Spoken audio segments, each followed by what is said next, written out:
जीवन बगिया ऐसी उलझी, फूलोगे कम, कांटे ज्यादा, सिमटा जीवन, डूबी सांसें, आना है तो अब भी आजा। यदि आपने अभी तक पिछला अध्याय नहीं देखा है तो कृपया करके पिछला अध्याय देखें ताकि आप इस अध्याय को समझ सकें। बुझे हुए दीपक को लौ पास बिल्कुल भी आकर बैठ जाए, लेकिन जले हुए दीपक की लौ अकड़ से भरी हो और हवा के झोंके में झुकती ही न हो तो कुछ भी न होगा, क्योंकि वह देने को तैयार है लेकिन साथ होने को तैयार नहीं, और साथ हुए बिना दिया नहीं जा सकता। इसलिए पुराना साधक जब खोजने जाता था तो जिस जगह वह अपने गुरु के पास रहता था उसको कहते थे गुरुकुल। वह केवल गुरु का परिवार था, उसमें जाकर वह सम्मिलित हो जाता था, इकट्ठा हो जाता था। पर यहाँ निकटता दोहरी है, सभी निकटताएं दोहरी होती हैं। इसीलिए गुरु कहता है हम दोनों एक साथ पुरुषार्थ करें, पराक्रम करें, श्रम करें, साधना करें। गुरु की भी बड़ी साधना है। सभी जानने वाले गुरु नहीं हो पाते, इसे ठीक से समझ लें। इस जमीन पर बहुत लोग जान लेते हैं लेकिन जानना नहीं पाते, ठीक से जान नहीं पाते। जान लेना इतना कठिन नहीं। बुद्ध से किसी ने आकर पूछा है एक दिन कि ये 10,000 बिच्छू हैं आपके पास, बरसों से आप इन्हें समझाते, सिखाते, चिल्लाते हैं।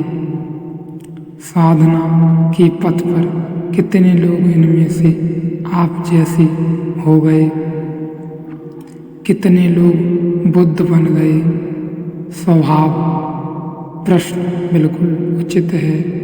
बुद्ध की परीक्षा है, इसमें कितने लोगों को बुद्ध बनाया। बुद्ध ने कहा कि इनमें बहुत लोग बुद्ध हो गए हैं, तो उस आदमी ने पूछा कि एक भी दिखाई नहीं पड़ता, क्योंकि वे गुरु नहीं हैं। जाग जाना एक बात है लेकिन दूसरे को जगाना बिल्कुल दूसरी बात है। जरूरी नहीं कि जहाँ जागा हुआ दूसरे को जगा ही पाए, क्योंकि जागे हुए को भी अगर दूसरे को जगाना हो तो वहीं आकर उतर कर खड़ा हो जाना होता है जहाँ दूसरा खड़ा है।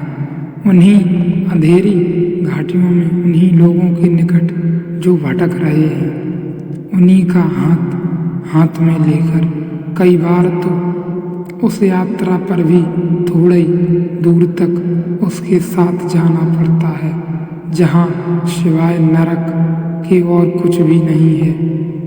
अगर मैं आपका हाथ पकड़कर थोड़ी दूर आपके साथ चलूं तो ही इतना भरोसा पैदा होता है कि कल अगर मैं अपने रास्ते पर आपको लेकर चलने लगूं तो आप मेरे साथ चल पाएं। शिष्य के साथ चलना पड़ता है ताकि गुरु के साथ शिष्य चल पाए, और बहुत बार गुरु को ऐसे रास्ते पर चलना पड़ता है जिस पर उसे नहीं चलना चाहिए था। जिसे बदलना है उसके पास आना जरूरी है। इसीलिए गुरु कहता है हम दोनों साथ ही पराक्रम करें, पुरुषार्थ करें, हम दोनों साथ ही साधना करें। एक साधना है सत्य को जानने की और एक बिल्कुल दूसरी साधना है सत्य को संक्रमित करने की, अलग बिल्कुल है। जैनों ने फर्क किया है, केवली उसे कहते हैं। जैन जिसने परम ज्ञान पा लिया, तीर्थकार उसे कहते हैं। जिसने परम ज्ञान पाया है और शिक्षक भी है, गुरु भी है, तो वह तीर्थकार है। तीर्थकार और केवली में कोई फर्क नहीं है। केवली वह है जिसने ज्ञान पा लिया है, लेकिन वह गुरु नहीं है, वह दूसरे को नहीं दे पाता, उसे समझ ही नहीं पड़ता कि दूसरे को कैसे दें। इसे ऐसा समझें, इस जमीन पर ऐसे बहुत कम लोग हैं जिनके जीवन में कविता का जन्म नहीं होता। कभी न कभी कोई गीत की कड़ी भीतर गूंजकर जन्म लेने लगती है, लेकिन कवि बहुत कम है। गुनगुनाहट बहुत लोगों की होती है, लेकिन इसमें ही कोई संगीतज्ञ नहीं हो जाता। अगर आपके भीतर संगीत भी जन्म जाए तो भी आप उसे गा पाएंगे बाहर, यह जरूरी नहीं है। इसीलिए बहुत बार आपको ऐसा लगता है कि किसी की कविता को देखकर कभी लगता है कि यह तो मैं भी चित्र बनाना चाहता था, किसी और ने बनाया। सच तो यह है कि जब आप किसी का चित्र पसंद करते हैं तो उस पसंद का इसके सिवाय और कोई मतलब नहीं होता कि अगर आप बना सकते तो आपने इसे बनाया होता। आपकी ही प्रतिध्वनि है, लेकिन आप नहीं कर पाए।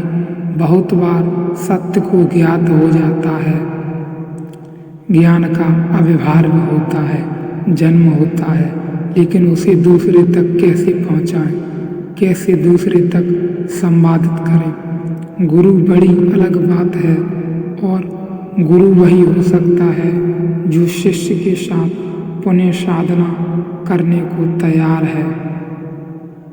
पुनः गुरु वही हो सकता है जो शिष्य के साथ पहले कदम से फिर से चलने के लिए राजी है। अब शिष्य फिर यात्रा शुरू करने को राजी है। फिर शिष्य का हाथ पकड़कर जो वहाँ से शुरू कर सकता है जहाँ से उसे अब शुरू करने की कोई ज़रूरत नहीं। जो मंजिल पर खड़ा है, जो मंजिल पर खड़ा है और मंजिल पर खड़े होकर जो यात्रा के पहले कदम को उठाने का शिष्य के साथ साहस जुटा पाता है, वही केवल गुरु हो पाता है।